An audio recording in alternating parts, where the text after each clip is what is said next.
Today, if you had to choose only one weapon in the midst of your greatest battle, would you trust more in your own strength or dare to hold up a cross? Picture it now.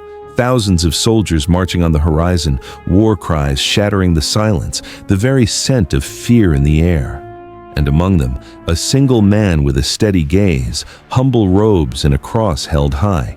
No sword, no shield, just faith against the impossible. Have you ever felt like the whole world was against you? Have you ever wondered what you would do if God was your only way out? Tonight, you'll walk through invisible battlefields, feel the chill of fear, and discover the secret of a man who defied kings, armies, and even destiny itself, armed only with the power of faith. But don't just watch as a spectator. Let this story pierce your soul, because by the end of this video, you might discover that your greatest victory is waiting, just beyond your greatest weakness. Are you ready? Then come with me. Close your eyes for a moment and imagine southern Italy in the 16th century. Brindisi, a bustling port city filled with the scents of spices, the sounds of market traders, but also a place shadowed by the fear of Turkish invasions. Here, in 1559, Giulio Cesare Russi was born, the son of merchants. His father died young. At just 14, Giulio and his mother were forced to flee in terror to Venice.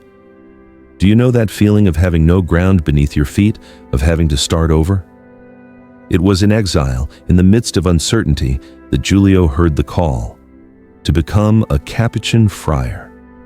In the darkness of the Venetian dawn, he knelt at the altar, begging only for strength to go on. And maybe you can relate. How many times, alone, have you asked God for courage to take the next step?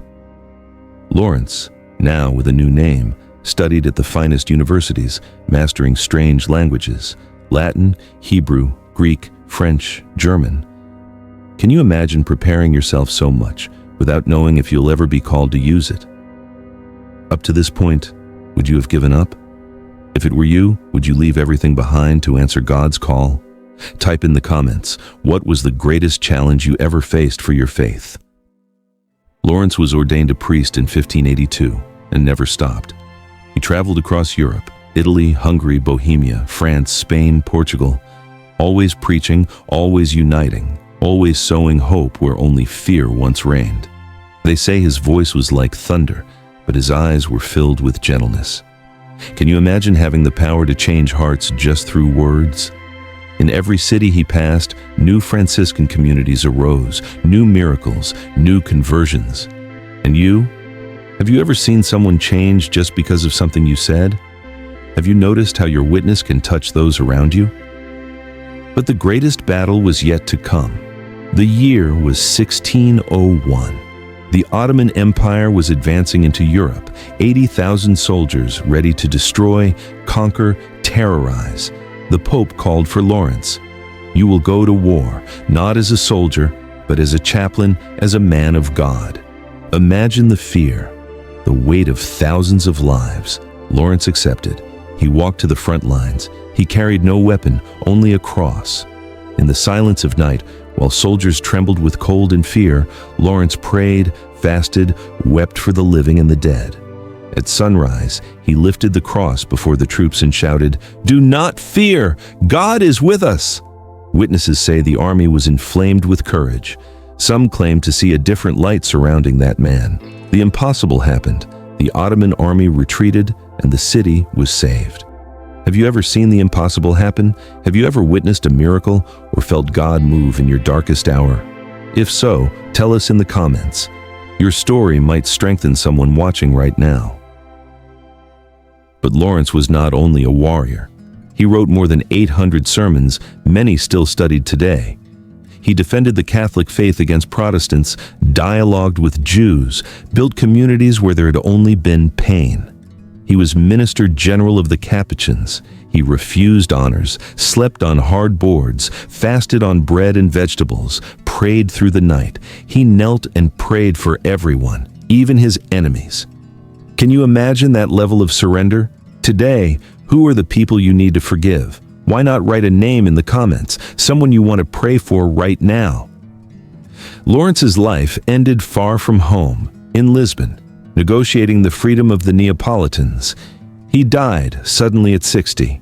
His remains were desecrated in war, but his memory, his miracles, the strength of his surrender were never forgotten. Today, you may not face armies, but you face invisible battles: anxiety, fear, insecurity, addictions, abandonment, doubt. What is the enemy army that challenges you today? Maybe your greatest weapon isn't strength, money, or influence. Maybe it's just the cross. Silent prayer. The hope that God still works, even in the impossible. Close your eyes. Take a deep breath. Picture yourself holding a cross, alone, facing your fears. Can you feel the warmth of God's presence now? How many times have you thought of giving up? What keeps you standing even when all seems lost? If this story touches your soul, type, "My cross is my hope." Let's create a chain of faith in the comments together. St. Lawrence of Brindisi taught us that the impossible is only the beginning of God's miracles. He did not trust in his own strength, but gave everything into the hands of the Almighty, as it says in 2 Corinthians 12:9. "My grace is sufficient for you, for my power is made perfect in weakness." That's how Lawrence lived. That's how he won battles. And that's how he inspires us, today, tomorrow, and as long as there are those who fight with faith. If this story spoke to your soul, write Amen in the comments, share with someone who needs hope, and subscribe to the channel to receive new sacred stories every day.